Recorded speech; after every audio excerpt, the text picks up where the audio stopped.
So we've been following on Facebook the story of Fireman and Stephen that was based in St. Francis Bay in the Eastern Cape in South Africa, which is close to my village. I'm from Knysna in the Garden Route.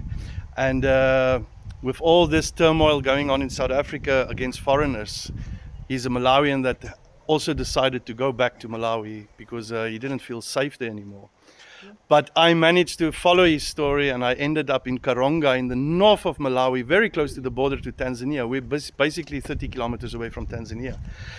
And I managed to catch up with Stephen. And Stephen, is it good to be back home? Hello, yeah, it's good to be back home, and thanks for the help, especially to all those who donated. And Because he's talking about this one. yeah, this boy, yeah, Mr. exactly. Fireboy, Yeah, fireman. yeah, the fireman, the what?